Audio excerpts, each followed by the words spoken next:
दोस्तों 8 मई को class 10th और 12th के पेपर में आप जीवन परिचय किस तरह से लिखेंगे जिससे आपको पूरे नंबर मिले, आज के इस वीडियो में यही बताएंगे। स्वागत है आप सभी के exams with MS YouTube channel पर। बिल्कुल 5 नंबर क्लियर हो जाएंगे और आपको यहाँ पर रटना भी नहीं है। जीवन परिचय मैं बताऊंगा, आपको अच्छे से समझाऊंगा कि किस तरह से आपको बनाकर लिखना है। मैथिली शरण गुप्त का जीवन परिचय यहाँ पर डिस्कस करेंगे, जो कि क्लास 10th और 12th दोनों के लिए इम्पोर्टेंट है। कुछ पॉइंट्स के रूप में हम अगर पॉइंट्स कुछ याद रख लें तो हमें पूरा जीवन परिचय याद हो जाएगा और हम जीवन परिचय लिख सकते हैं। इस तरह की ये जो पॉइंट्स मैंने लिखे हैं, बिल्कुल भी रटना नहीं है। पूरा जीवन परिचय आपको रटने की कोई भी आवश्यकता नहीं है, बस ये पॉइंट्स याद कर लोगे तो फिर आप अच्छे से बना के लिख दोगे और आपको पूरे 5 अंक मिल जाएंगे। दोस्तों मैथिली शरण गुप्त का जीवन परिचय हम बताने वाले हैं। तो सबसे पहले हम यहाँ पर देखेंगे कि जो मैथिली शरण गुप्त का जीवन परिचय है उसमें सबसे पहला पॉइंट है कि मैथिली शरण गुप्त जो थे वो एक राष्ट्र कवि थे। उनकी रचनाओं में राष्ट्रीयता झलकती थी। ठीक है, इनका जन्म कब हुआ था? इनका जन्म सन 1886 ईस्वी में चिरगांव झांसी में हुआ था, जो कि उत्तर प्रदेश में स्थित है। इस तरह से आप इन पॉइंट्स को जोड़कर जीवन परिचय को आसानी से बनाकर लिख सकते हैं। ठीक है, चिरगांव झांसी उत्तर प्रदेश में हुआ था। अब इनके बारे में जो दूसरी जानकारी, आपको दूसरा पॉइंट याद रखना है। इनके पिता सेठ रामचरण गुप्त धार्मिक, काव्य प्रेमी और निष्ठावान व्यक्ति थे। ठीक है, अब काव्य प्रेमी घर में होंगे तो फिर इन पर भी कविताओं को लिखने पढ़ने का प्रभाव पड़ेगा।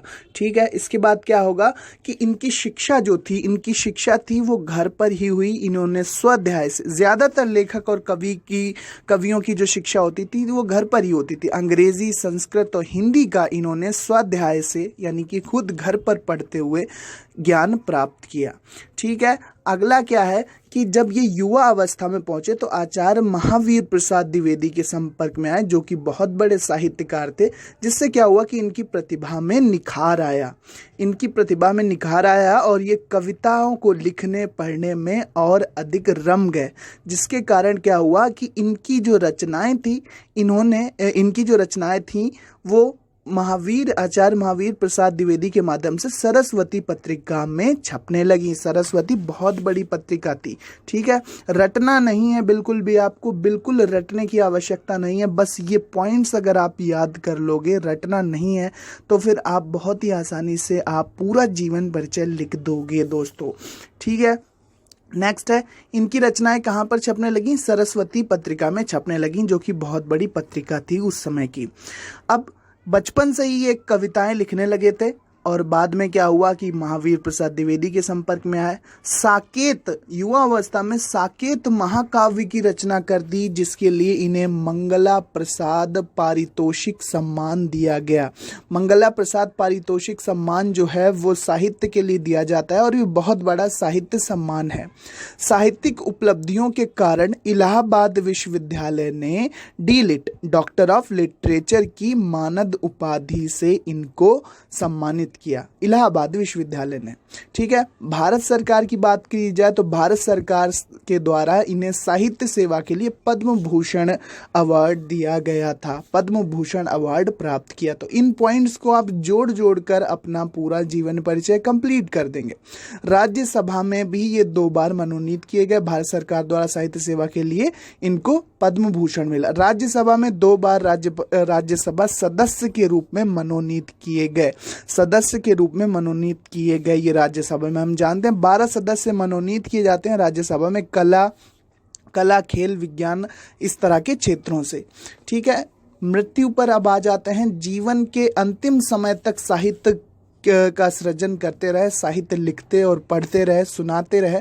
ठीक है, जीवन की अंतिम सांस तक साहित्य सृजन किया, साहित्य से जुड़े रहे और 12 दिसंबर 1964, बस जन्म याद रखो, कुछ इंपॉर्टेंट पॉइंट्स याद रखो और जो मृत्यु का काल है, मृत्यु का सन है, उसे याद रखो। 12 दिसंबर 1964 को मृत्यु हो गई इनकी और पंचतंत्र में ये साहित्यकार विलीन हो गया। तो ये सभी पॉइंट्स हैं, आप आराम से अगर इन पॉइंट्स को अच्छे से याद कर लेंगे तो फिर आपको जीवन परिचय लिखने में कोई भी दिक्कत नहीं होगी और आप आसानी से पूरा जीवन परिचय लिख जाओगे और आपको पूरा मार्क्स मिलेगा। ठीक है, तो अब बात करेंगे इनकी रचनाओं की, और साहित्यिक परिचय भी पूछा जाता है। इन पॉइंट्स को एक बार आप देख लें, स्क्रीनशॉट हो सकता हो तो ले लें, जिससे क्या रहेगा कि ये सभी पॉइंट्स इनको लिख लो और ये आपको फिर हमेशा याद रहेंगे। मैथिली शरण गुप्त का जो जीवन परिचय है वो दोनों के लिए इम्पॉर्टेंट है, क्लास 10th के लिए भी और क्लास 12th के लिए भी इम्पॉर्टेंट है दोस्तों। ठीक है, तो यहाँ पर आप अब प्रमुख रचनाओं की बात करेंगे कि प्रमुख रचनाएं कौन सी। प्रमुख रचनाएं बहुत ज़्यादा नहीं याद करनी है, मुख्य प्रमुख रचनाएं आपको ज़रूर याद होना चाहिए। साकेत महाकाव्य की रचना की, पंचवटी बहुत बड़ी रचना है इनकी, भारत भारती, गुरुकुल, झंकार, अलंकार, प्लासी का युद्ध, नहुष और जयद्रथ वध इनकी प्रमुख रचनाएं। इस तरह से इनकी प्रमुख रचनाएं आप लिख सकते हैं।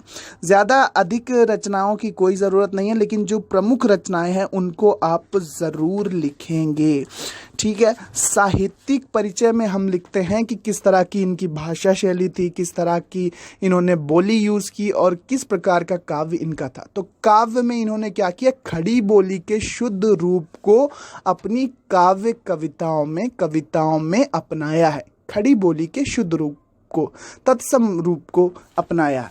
विचारात्मक, प्रबंधात्मक, उपदेशात्मक शैलियों का प्रयोग किया है अपने काव्य में। ठीक है, अपने काव्य में इनकी जो शैली है विवरणात्मक, प्रबंधात्मक, उपदेशात्मक है। इनकी रचनाओं में छंदों की विविधता दिखती है। छंदों की विविधता इनके काव्य में दर्शनीय है। ये इनका साहित्यिक परिचय हो जाएगा। और रामचंद्र शुक्ल के शब्दों में अगर कहा जाए तो ये हिंदी भाषी जनता के प्रतिनिधि कवि थे। ठीक है, छंदों की विविधता देखने को मिलती है। हिंदी भाषी जनता के प्रतिनिधि कवि थे। आचार्य रामचंद्र शुक्ल ने इनको कहा था कि मैथिली शरण गुप्त हिंदी भाषी जनता के प्रतिनिधि कवि हैं। ये कहा था रामचंद्र शुक्ल ने। ठीक है, तो ये इनका साहित्यिक परिचय हो जाएगा। तो जीवन परिचय, पॉइंट्स याद रखो, उनको जोड़ देना, बना के लिख देना। रचनाएं याद रखो, पंचवटी, गुरुकुल, अलंकार, नहुष, जयद्रथ व्रत, साकेत जो कि महाकाव्य है, ज़रूर लिखना। इस तरह से हेडिंग अच्छे से लगा देना, कोई भी प्रॉब्लम आपको नहीं होगी। झंकार भी इनकी एक प्रमुख रचना है। प्लासी का युद्ध और भारत भारती इनकी प्रमुख रचना है। इस तरह से आप जीवन परिचय लिखोगे हेडिंग डाल के अच्छे से, तो आपको पूरे के पूरे मार्क्स मिलेंगे। यहाँ पर फिर से देख लेते हैं कैसे लिखना है जीवन परिचय 5 अंकों में। यहाँ पर राष्ट्र कवि मैथिली शरण गुप्त का जन्म सन 1886 में चिरगांव, झांसी, उत्तर प्रदेश में हुआ। इनके पिता सेठ रामचरण गुप्त धार्मिक काव्य प्रेमी और निष्ठावान व्यक्ति थे। शिक्षा इनकी घर पर हुई। इन्होंने स्वाध्याय से अंग्रेजी, संस्कृत, हिंदी का ज्ञान प्राप्त किया। आचार्य महावीर प्रसाद द्विवेदी के संपर्क में आए। इनकी प्रतिभा में निखार आया। इनकी रचनाएं सरस्वती पत्रिका में छपने लगी। युवावस्था में बहुत ही प्रतिभाशाली कवि थे। साकेत के लिए मंगला प्रसाद पारितोषिक सम्मान, साहित्यिक उपलब्धियों के लिए इलाहाबाद विश्वविद्यालय द्वारा डॉक्टर ऑफ लिटरेचर की उपाधि, पद्म भूषण भारत सरकार द्वारा इन्हें प्राप्त हुआ। राज्यसभा सदस्य के रूप में भी 2 बार मनोनीत किए गए और जीवन की अंतिम सांस तक इन्होंने साहित्य सृजन किया।